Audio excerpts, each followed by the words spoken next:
நீதி வழங்கும் போது அண்ணன் தம்பி சொந்தம் பந்தம் பணக்கார ஏழை எதையுமே பார்க்க கூடாதுடா. நாயத்தை மட்டும் தான் சொல்லணும். அனைவருக்கும் வணக்கம். இந்திய தலைநகர் டெல்லியை ஒட்டுமொத்தமாக ஆக்கிரமித்திருக்கிறது மாணவர் படை. இதுவரைக்கும் டெல்லியில் எத்தனையோ போராட்டங்கள் நடந்திருக்கிறது. ஆனால் இந்த அளவுக்கு உணர்வுபூர்வமான ஒட்டுமொத்தமான இந்தியாவையும் திரும்பி பார்க்க வைக்கிற ஒரு போராட்டம், அடுத்த தலைமுறையுடைய வாழ்க்கைக்கான தங்களுடைய கல்வி உரிமைக்கான ஒரு போராட்டம் நடந்தது கிடையாது. இந்த போராட்டம் 20 நாட்களை தாண்டி நடந்துகிட்டு இருக்கு. நேற்றைக்கு முதல் நாள் இரவிலிருந்து இந்த போராட்டத்தை நசுக்குவதற்கான, போராட்டத்தை ஒடுக்குவதற்கான காவல்துறையும் துணை இராணுவமும் தூண்டிவிடப்பட்டிருக்கு. பாசிச பாஜக என்பது என்ன என்பதை பாஜக இன்னொரு முறை விளக்கி கொண்டிருக்கிறது. இந்தியாவுக்கே பாசிசம்னா என்ன அப்படிங்கிறத காட்டிக்கிட்டு இருக்கு. ஆனால் இந்த மாணவர்கள், இளைஞர் படை, இதுக்கு பின்னாடி வந்து நக்சல்ஸ் இருக்காங்க, பயங்கரவாதிகள் இருக்காங்க, வெளிநாட்டு ஃபண்ட் இருக்குது, வெளிநாட்டில் இருக்கக்கூடிய கும்பல் இருக்காங்க, அப்படிலாம் இதுக்கான விமர்சனம் வைக்கப்பட்டுச்சு. இந்த காக்ரோச் ஜனதா பார்ட்டிங்கிற ஒரு பார்ட்டிக்கும் பிஜேபிக்கும் எதிரான ஒரு யுத்தம், இல்லை ஒரு பிஜேபிக்கும் காக்ரோச் ஜனதா பார்ட்டியுடையக்கும் ஒரு சண்டை, காவல்துறைக்கும் காக்ரோச்சுக்குமான சண்டை அப்படிலாம் சொன்னாங்க. இல்லை, காக்ரோச் ஜனதா பார்ட்டி இதில் ஒரு அங்கம் வகிக்குது. இதில் முழுக்க முழுக்க பல்வேறு அமைப்புகளை சார்ந்த இந்தியா முழுமைக்கு இருக்கக்கூடிய மாணவர்கள் கலந்துருக்காங்க. ஒரு பணத்தை கொடுத்து போராட சொல்லியிருந்தா அவன் அடி வாங்கிட்டு போராட மாட்டான்.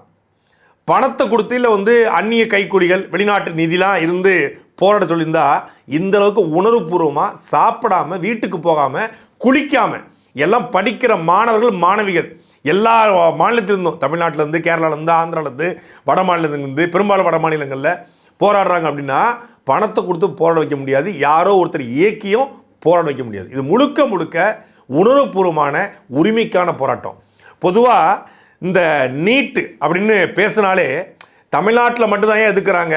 மற்ற மாநிலங்கள்லாம் நீட் தேர்வு எழுதி தேர்ச்சி பெற்று போக முடியுது. தமிழ்நாட்டில் உங்களுக்கு படிக்க முடியல, படிப்பதற்கு வக்கு இல்லாமல் நீங்கள் வந்து நீட்டை எதுக்குறீங்க அப்படின்னு அது எந்த கட்சியாக இருந்தாலும், அது ஆளும் கட்சியாக இருந்தால் பேசும். மத்தியில் குறிப்பாக பிஜேபிக்காரங்க சொன்ன ஒரே வார்த்தை, நீட்டு எல்லா மாநிலத்திலும் சுமூகமாக இருக்கும்போது தமிழ்நாடு மட்டும் ஏன் எதிர்க்குது அப்படிங்கிற கேள்வியை முன் வச்சாங்க. முதல் முறையாக தமிழ்நாடு மட்டும் எதிர்க்கலை, ஒட்டுமொத்தமான இந்தியாவும் நீட்டை எதிர்க்கிறது. அந்த குரல்கள் கொஞ்சம் கொஞ்சமாக இருந்துச்சு, இப்போ மொத்த குரலாக, பெரிய குரலாக மாறி இருக்கிறது அப்படிங்கிறது தெரிஞ்சிருக்கு. இந்த மாதிரி ஒரு போராட்டம்னு ஒன்று வரும்போது தான் உண்மையிலேயே யாருக்கு போராட்ட குணம் இருக்குது, யாருக்கு வந்து போராட்ட குணம் இல்லை, யாரை நம்ம பெரிய போராளி அப்படின்னு நினச்சிட்டு இருக்கோமோ அவங்க டம்மி பீஸாகவும், யாரெல்லாம் டம்மி பீஸ் நினைக்கிறோமோ அவங்கெல்லாம் போராளியாகவும் தெரிவாங்க. திரையில் வில்லன், எப்படி திரையில் வில்லன் அவர் வந்து திரிசாவை தூக்கிட்டு போயிடுவார். எதில்? கில்லி படத்தில். திரையில் வந்து அவர் வந்து கதாநாயகியை கொள்ளுவார். திரையில் வந்து கல்லூரி வைத்து அடிதடி நடத்துவார். திரையில் மணல் மாஃபியாவாக இருப்பார். திரையில் வரைய கந்துவட்டிக்காரராக இருப்பார். ஆனால் தரையில் அவர் ஹீரோவாக இருக்கார். ரீலில் அவர் வில்லன், ரியலில் ஹீரோ. ரீலில் யாரெல்லாம் வில்லனாக இருந்தாங்களோ அவங்க ரியலில் ஹீரோவாக இருக்காங்க. ரீலில் எவன்லாம் ஹீரோ வந்தானோ அவன் ரியலில் வில்லனாக இருக்கான். அது கலை யதார்த்தம் வேறு. யாரை நடிகன் நினச்சோமோ அவன் தலைவனாகவும், யாரை தலைவன் நினைக்கிறோமோ அவன் நடிகனாகவும் இருக்கிறான். பிரகாஷ்ராஜ் இந்த களத்தில் இறங்கி எல்லா போராட்ட களத்திலையும் பிரகாஷ்ராஜை பார்க்க முடியுது. அவர் பிறப்பால் கன்னடராக இருக்கட்டும், தெலுங்கராக இருக்கட்டும், யாரோ இருக்கட்டும், ஆனால் ஒரு போராட்டக்காரனுக்கு என்ன நடக்குன்னா, எங்கெல்லாம் போராட்டம் நடக்குதோ, உண்மையான போராட்டம், பாசிசத்துக்கு எதிரான போராட்டம், இந்த பாஜக கும்பலுக்கு எதிரான போராட்டம் நடக்குதோ அங்கெல்லாம் பிரகாஷ்ராஜ் தயக்கம் இல்லாமல் பேசியிருக்காரு. நேற்று கூட வினோத் சொல்லியிருந்தார், முத நாள் விஜய் அவர்களை எதிர்த்து பேசுகிறாரு, மறுநாள் ஜனநாயகன் படப்பிடிப்பில் கலந்து கொள்கிறாரு. சினிமா வேறு, அரசியல் வேறு, சினிமா வேறு, போராட்டம் வேறு அப்படிங்கிறத புரிதல் உள்ளவர் பிரகாஷ்ராஜ். அதனால தான் அவர் வந்து நடிச்சுக்கார். உடனே இவங்க வந்து தளபதியோட மாண்பு பார்த்தீங்களான்றாங்க. அது தளபதி மாண்பு இல்லை, பிரகாஷ்ராஜின் மாண்பு. பிரகாஷ்ராஜ் நடிக்கலன்னா நடிக்கலன்னு சொல்லிட்டு போயிருக்கலாம். அவர் அது வேற இது வேற என்று அவர் நடிக்கிறார். அப்போது அந்த மாதிரியான நபர்கள் இங்கே வந்து அடையாளப்பட்டிருக்காங்க போராளிகளாக. இன்றைக்கி இந்தியா முழுக்க நடக்கிற இந்த போராட்டத்தில் ஒரு பக்கம் திமுகவுடைய தலைவர் மு.க. ஸ்டாலின் அவர்கள் இந்த மாணவர்கள் மீதான அடக்குமுறையை கண்டிக்கிறார்.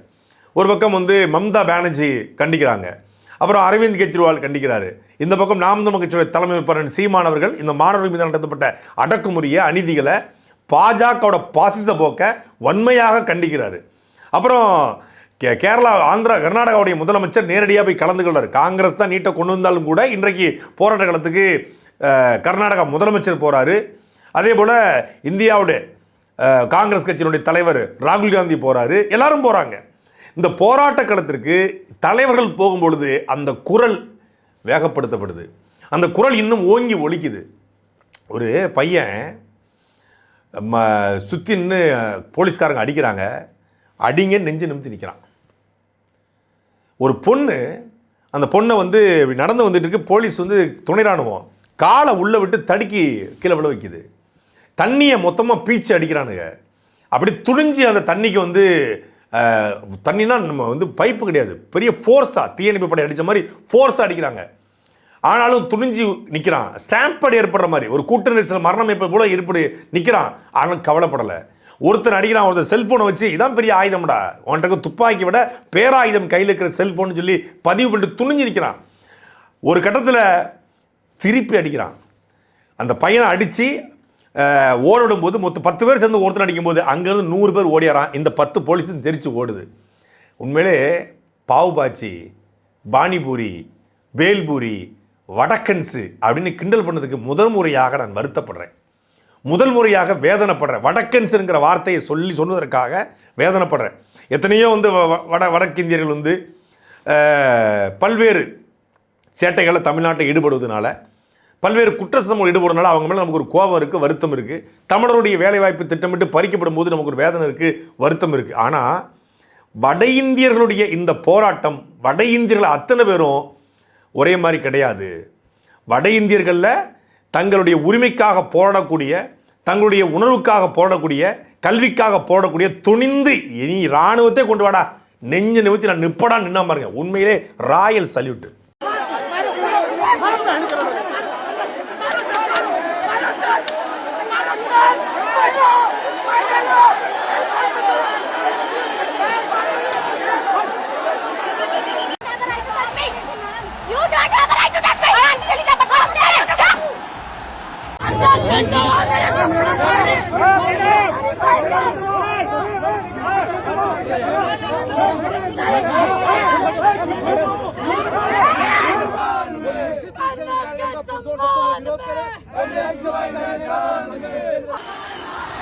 अरे स्टैम्पीड हो जाएगा, स्टैम्पीड स्टैम्पीड हो जाएगा।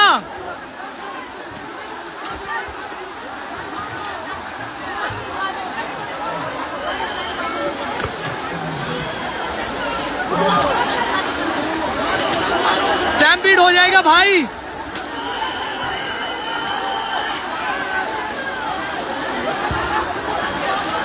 पीसफुली हम कुछ नहीं कह रहे हैं, हमें जो पुलिस वाले बैरिकेड में धक्का दे रहे हैं, यहाँ पे मारा है, कमर पे मारा है, ये कोई बात होती है? हम भी मारे इनको, हम मारेंगे, लाठी चार्ज करेंगे, ये करेंगे, बैठाएंगे, एम्बुलेंस पे जाओ, इसके लिए एम्बुलेंस पे जाऊँ मैं, ये लगा एम्बुलेंस पे जाओ। हम रेप के खिलाफ लड़ते हैं, इन लोगों ने खुद अभी लड़कियों के कपड़े फाड़े हैं। हाँ।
போராட்டக்காரங்கன்னா ஒரு வயசானவங்களா இருப்பாங்க, விவசாயிகள் இருப்பாங்க.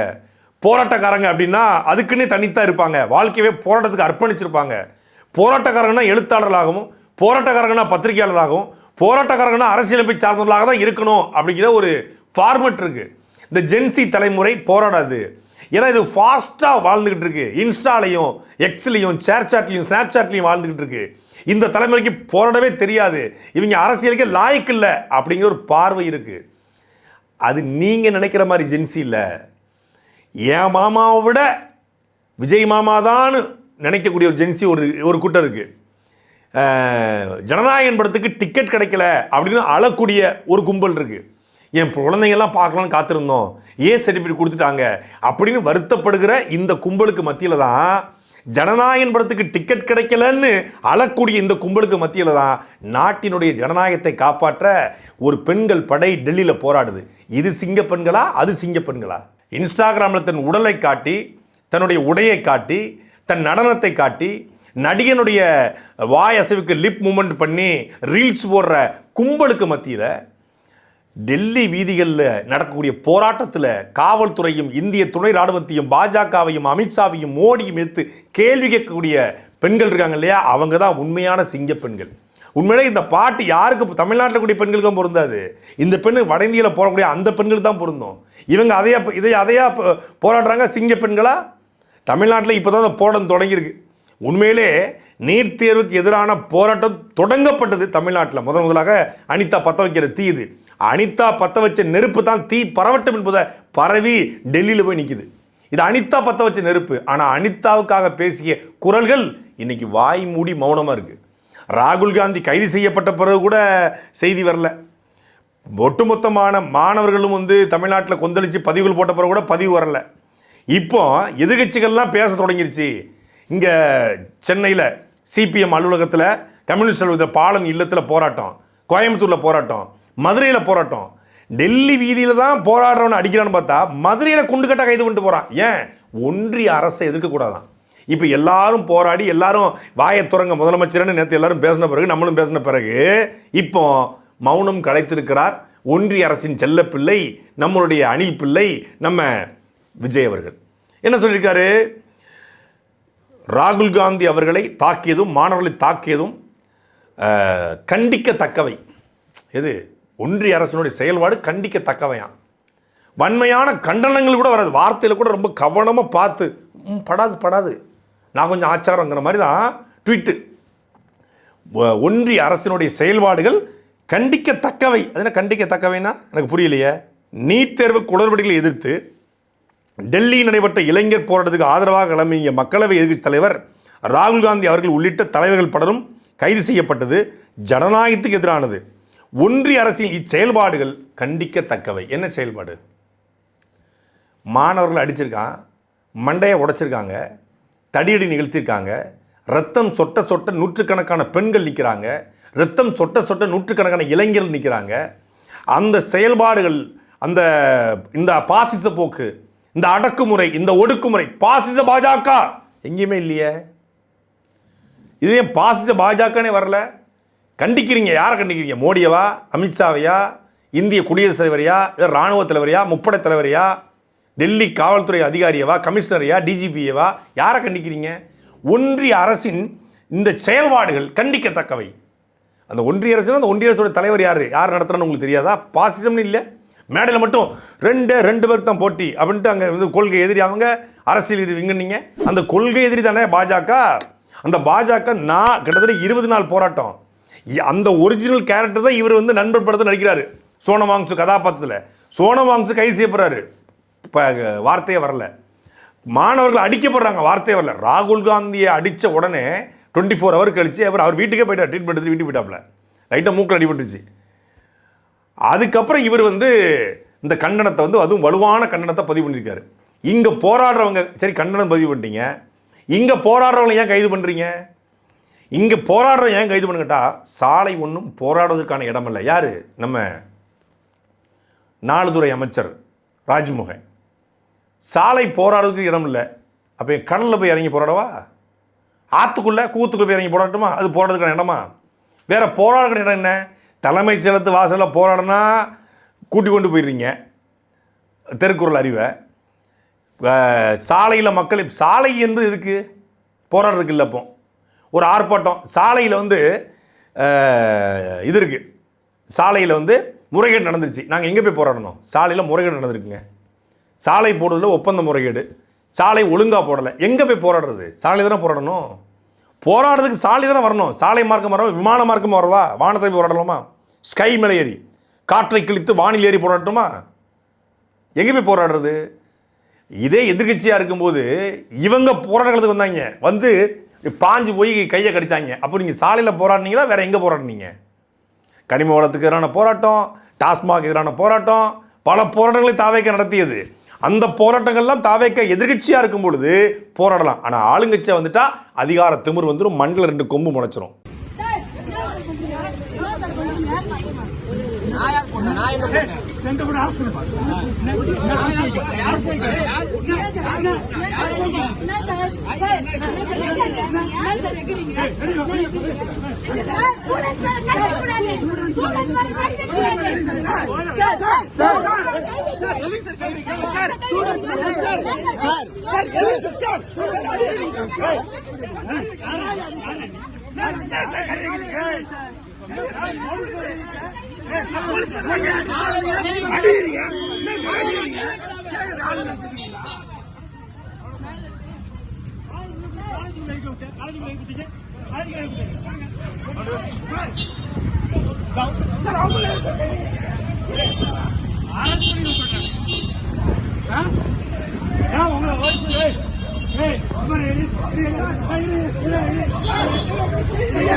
எனக்கு ஒண்ணுமே புரியல.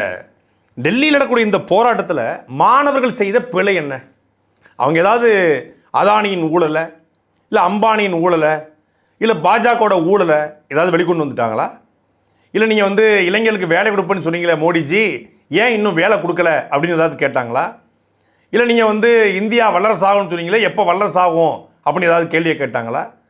இல்லை என்ன கேட்டாங்க? அப்படி நீங்கள் அடிக்கிற அளவுக்கு பெல்லட் குண்டுகள், இந்த துப்பாக்கி பயிற்சியெடுப்பிற்காக பயன்படுத்தக்கூடிய பெல்லட் குண்டுகள், குட்டி குட்டி குண்டா, அந்த பெல்லட் குண்டுகள் தாக்கி ஒருத்தருடைய முகம் எல்லாம் அப்படியே செதஞ்சு போயிருக்கு. முகம் முழுக்க குண்டு, பிளாஸ்டிக் குண்டுகள். கேட்டால் வந்து டெல்லியின் காவல்துறை வந்து நாங்கள் அப்படி பயன்படுத்தவே இல்லைன்றாங்க. ஆனால் மருத்துவமனையில் பெல்லட் குண்டுகள் தாக்கப்பட்டு ஒரு மாணவர் சேர்க்கப்பட்டிருக்காரு. நூற்றுக்கணக்கான மாணவிகளுடைய மண்டை உடைக்கப்பட்டிருக்கு. மாணவிகள் வந்து இன்றைக்கி வந்து மருத்துவமனையில் சேர்க்கப்பட்டிருக்காங்க. நூற்றுக்கணக்கான மாணவர்களுடைய மண்டை உடைக்கப்பட்டிருக்கு. இரத்த காயங்களோடு, இரத்தத்தோடு நிற்கிறான் அப்படியே. உண்மையிலே பல்வேறு ஊடகங்கள் இந்த செய்தியை புறக்கணித்திருக்கிறது. சமூக வலைதளங்களில் ஒவ்வொரு மாணவர்களும் ஒவ்வொரு இளைஞர்களும் போராடக்கூடிய போராட்டக்காரர் அத்தனை பேரும் இதை எடுத்து போட்டுட்டு இருக்கான். இன்னைக்கு இந்தியா முழுக்க இந்த தீ பரவி கொண்டிருக்கிறது. ஆனால் பாஜக திட்டமிட்டதை மறைப்பது மட்டும் இல்லாமல் காவல்துறையை தாக்கிய மாணவர்கள், துணை இராணுவத்தை தாக்கிய மாணவர்கள், காவல்துறை வாகனத்தை சேதப்படுத்திய மாணவர்கள், டெல்லி காவல்துறைக்கும் காக்ரோச் ஜனதா பார்ட்டிக்குமான சண்டை, காவல்துறையை திட்டமிட்டு அடித்த மாணவர்கள், இங்கே இருக்கக்கூடிய பல்வேறு சாணக்கியா உட்பட பல்வேறு சோகால்டு நடுநிலை நக்கீஸ் போட ஆரம்பிச்சிட்டாங்க. இது வந்து காக்ரோச் ஜனதா பார்ட்டிக்கும் இதுக்குமான சண்டை. டெல்லி காவல்துறையை அடிச்சிட்டாங்க. காவல்துறை 10,000 பேர் அடிச்சிருக்கு. அதை இவன் கண்ணுக்கு தெரியல. ஆனால் இங்கே இருக்கக்கூடியவன் திருப்பி அடிக்க மாட்டானா, நீ அடி, நான் வாங்கிட்டே போகிறேன், செத்து போகிறேன் அப்படின்னு சொல்லுவானா? 100 பேர் அடிக்கும்போது ஒரு அங்கே இருக்க 100 பேர் ட்ரிகர் ஆவான். அவன் எதிர்த்து கேளிக்கு தான் செய்வான், எதிர்த்து அடிக்க தான் செய்வான். காவல்துறையின் லத்தியில் இவ்வளோ பெரிய ஆணி, அந்த ஆணியை வச்சு பசங்க பொண்ணுங்க, ஒரு பொண்ணு போயிட்டு இருக்கு, அந்த பொண்ணோட பின்பகுதியில் வச்சு லத்தியை வச்சு குத்துறான். இது எப்படி சக மாணவர்கள் பார்த்துட்டு இருப்பாங்க? ஆணியை வச்சு தலையில் குத்திருக்காங்க. ஆணி, அந்த ஆணி லத்தியில் இருக்குது, அப்படியே தலையை சரக்சன்னு குத்துறாங்க அப்படியே. இதெல்லாம் இது எந்த மாதிரியான அடக்குமுறை? இது எங்கேயுமே கேள்விப்பட்டது இல்லையா உலகத்தில்? அவங்க வந்து டெல்லி வீதிகளில் போய் பாராளுமன்றத்தை முழுமையாக ஆக்கிரமித்து முற்றுகையிட்டாங்களா, இல்லை மோடி வீட்டை முற்றுகையிட்டாங்களா, இல்லை அமித்ஷா வீட்டை முற்றுகையிட்டாங்களா? என்ன பண்ணாங்க? ஜந்தர் மந்தர் என்பது காலகாலமாக போராடுவதற்காக ஒதுக்குன இடம். போராடிட்டு போ. இப்போ நம்ம ஊரில் வள்ளூர் கூட இருக்கும். இப்போ வந்து இந்த சிவானந்தா சாலையில் வச்சுருக்காங்க. அங்கே மதுரையில் தமுக்கம் மைதானம், அந்த மாதிரி ஒவ்வொரு இடத்துக்கும் ஒரு ஸ்பாட் இருக்கும். திருச்சியில் வந்து இந்த அண்ணா ஸ்டேடியம் இது அண்ணா இது பக்கத்தில் உலகத்தை பக்கத்தில் ஒவ்வொரு ஏரியா வச்சுருப்பாங்க. அங்கே போனீங்கன்னா அமைதியாக போராட்டம் பண்ணிட்டு போகலாம். அங்கே எப்போதுமே அனுமதி வாங்கிட்டு போராட்டம் நடக்கும், அனுமதி இல்லாமலும் போராட்டம் நடக்கும். நம்ம விவசாயிகிட்ட ஒரு வருஷம் போராடினாங்க. கோமணத்தை உடுத்திக்கிட்டு மண்டவோட போட்டுக்கிட்டு கண்டுக்கவே இல்லை. அதில் அவருக்கு பிரியங்கா சோப்ராவுக்கு பிள்ளை பிறந்துச்சுன்னு பார்க்க போயிட்டப்பல மோடி இங்கே வரவே இல்லை. ஆனால் இப்படி அந்த போராட்டம் ஒரு அமைதி வழி போராட்டம், உண்ணாவிரதம். அவங்க கலவரத்தை தூண்டல, உண்ணாவிரத்தில் தான் கலவரம் வருமா? அவனே வந்து சாப்பாடு சாப்பிடாம உண்ணாவிரதம் இருக்கான், ஹங்கர் ஸ்ட்ரைக்கு, பட்டினியாக போராட்டம். அந்த போராட்டத்தில் தடியடி நிகழ்த்த வேண்டிய, துப்பாக்கிகளை பிரயோகப்படுத்த வேண்டிய, கண்ணீர் போக்கி கொண்டு வீச வேண்டிய, காவல்துறை லத்தியை வைத்து குத்த வேண்டிய அவசியம் தேவைன்னு வந்துச்சு. அந்த போராட்டத்தினால கோரிக்கை தானே வைக்கிறாங்க. இது ஒரு கோரிக்கை போராட்டம். நீட் தேர்வில் ஏற்பட்ட முறைகேடை களையணும், நீட் தேர்வு ரத்து செய்யப்படணும், நீட்னால் உயிரிழந்த அந்த குடும்பங்களுக்கு 1 கோடி ரூபாய் நிவாரணம் வழங்கணும். சாதாரண கோரிக்கை, நடைமுறைப்படுத்த வேண்டிய கோரிக்கை. தர்மேந்திர பிரான் இந்த நீட் தேர்வு வினாத்தாள் கசிவுக்கு பொறுப்பேற்று, இப்போ ஒரு ஆலையில் கசிவு, ஒரு ரயில் விபத்து, பொறுப்பேற்று துறை சார்ந்த அமைச்சர்கள் பதவி வழங்கணும். அதே போல் லட்சக்கணக்கான மாணவருடைய தலையெழுத்தை தீர்மானிக்க போகிற 20 லட்சம் பேர் எழுதுகிறான் இந்தியா முழுக்க. அடுத்த தலைமுறையுடைய உயிரை காக்கக்கூடிய மருத்துவருடைய கனவு சிதைக்கப்படுது என்று இந்த 2 மாதத்தில் மட்டும் 12 பேர் உயிரிழந்திருக்காங்க. தமிழ்நாட்டில் 3 பேர் செத்துருக்காங்க. அந்த உயிர்களுக்கு தான் கேட்குறான். நீ 12 பேர் இறந்துருக்காங்களா, 12 பேருக்கும் கொடு. ஏற்கனவே மொத்தமாக 94 பேர் இறந்துருக்காங்க. அந்த 94 குடும்பத்திற்கும் 1 கோடி ரூபாய், 100 கோடி ரூபாங்கிறது வந்து பெரிய விஷயமா பாஜகவுக்கு, இந்திய அரசுக்கு, மத்திய அரசுக்கு, ஒன்றிய அரசுக்கு அதை கொடுக்க முடியாதா? அதுதான் உங்களோட கோரிக்கை. நீட்டை ரத்து பண்ணு, மறுபடியும் வந்து நுழைவுத் தேர்வை கொண்டு வா, ஏற்கனவே இருந்தது போல நடைமுறைப்படுத்து. அதை தான் அவங்க வைக்கிற கோரிக்கை. இந்த கோரிக்கை நிறைவேற்றுவதில் என்ன தாமதம் பாஜகவுக்கு? என்னென்னா போராட்டம் போராட்டம் எந்த பீக் வரைக்கும் போகுதுன்னு பார்ப்போம். இந்த போராட்டம் ஒருவேளை 2028 எண்டில் நடந்துச்சு அப்படின்னா 29 நாடாளுமன்ற தேர்தல் வரணுன்னே பதறிப்பாங்க. இப்போ 2 வருஷம் தேர்தல் இல்லை. இந்த 2 வருஷம் இந்த போராட்டம் நீடிக்க போகிறது இல்லைன்னு என்னப்பாங்க. 2 வருஷம் நீடிக்க போகிறது இல்லை. 29 வரும்போது பார்த்துக்கலாம். 28 வருது. இப்போ வேளாண் மசோதாவை ஏன் நீக்கினாங்க? அந்த போராட்டம் தேர்தலை நோக்கி நகர்ந்துருச்சு. தேர்தல் வரப்போகுது. ஓரளவு போராட்டம் நீடிச்சுன்னா தேர்தலில் பாதிப்பு ஏற்படும்னு திட்டமிட்டு விவசாயிகளுடைய உரிமைக்காக, விவசாயிகள் மீது கருணை கொண்டு வேளாண் மசோதாவை ரத்து பண்ண மோடின்ட்டாங்க. போட்டது யார்? தேர்தல் வந்தால் தான் நாங்கள் பேசுவோம், தேர்தல் வந்தால் தான் உங்கள் குரல்கள், உங்கள் கத்தல்கள், உங்கள் அழுகை, உங்கள் கண்ணீர் எங்கள் காதுக்கு கேட்கும் அப்படின்னு மோடியும் பாஜகவும் மட்டும் இல்லை, தமிழ்நாட்டை சார்ந்த பல்வேறு சோகால்டு போராளிஸ் இன்ஸ்டாகிராமை திறந்தாலே போதும், பாருங்க ஐயோ என்ன நடந்துக்கிட்டு இருக்கு தமிழ்நாட்டில், இங்கே பாருங்கள் இங்கே தண்ணி வரல, இங்கே பாருங்கள் இங்கே வந்து ஆற்றுல குப்பை கிடக்கு, இங்கே பார்த்தீங்கன்னா மணல் குவாரி, இங்கே போனால் கல் குவாரி அப்படின்னு விதவிதமாக ரீல்ஸ் போட்டாங்க. இந்த இன்ஸ்டா இன்ஃப்ளூயன்சஸ் ஒரு 33,000 பேர் இருக்காங்க. ஒட்டுமொத்தமான தமிழ்நாடோட சாபக்கேடு இந்த 33,000 இன்ஸ்டா இன்ஃப்ளூயன்சர் தான். சாபக்கேடு முழுக்க அந்த 2 மாதம், அந்த மார்ச் மாதம் 15 தொடங்கி ஏப்ரல் 20 வரைக்கும் அந்த 45 நாளைக்கு கான்ட்ராக்டுக்கு குத்தகை எடுத்துனாங்க. அவங்கள இந்த மாடு ஆடு மாடெலாம் வந்து குத்தகை எடுக்கிற மாதிரி குத்தகை எடுத்துருந்தாங்க. வண்டியெல்லாம் வாடகை எடுக்கிற மாதிரி குத்தகை எடுத்து என்ன நானும் பரவாயில்ல, தமிழ்நாட்டில் இவ்வளவு போராளிகள் உருவாகிட்டாங்களே, இவ்வளவு பேர் கேள்வி கேட்க ஆரம்பிச்சிருக்காங்களே, பரவாயில்ல எந்த கட்சியாக கூட இருக்கட்டும், அது டிவிகேவோ டிஎம்கேவோ ஏடிஎம்கேவோ ஏதோ ஒரு கட்சி, ஆனால் கேள்விக்கக்கூடிய குரல் உருவாயிருக்குன்னு பார்த்தா ஏப்ரல் 23 கடையை சாத்தினாங்க, மே 4 சட்டரை போட்டாங்க, மே 10 பூட்டை போட்டு வேறு கடையை திறந்து வாடி கைப்படாத சீண்டு போயிட்டாங்க. அங்கே அந்த மாதிரி போராட்டம்னா இங்கே எந்த மாதிரி போராட்டம் தெரியுமில்ல? தமிழ்நாட்டில் இந்த பாலநிலம் கோயம்புத்தூரில் மாணவர்கள் போராடுறாங்க. இன்னொரு பக்கம் ஜனநாயகன் டிக்கெட்டை 200 ரூபா டிக்கெட்டை 800 ரூபாய்க்கு விற்கிறாங்களாம். அப்படின்னு சொல்லி தியேட்டர் வாசலில் முற்றுகையிட்டு போராட்டம். பூ பூ பூ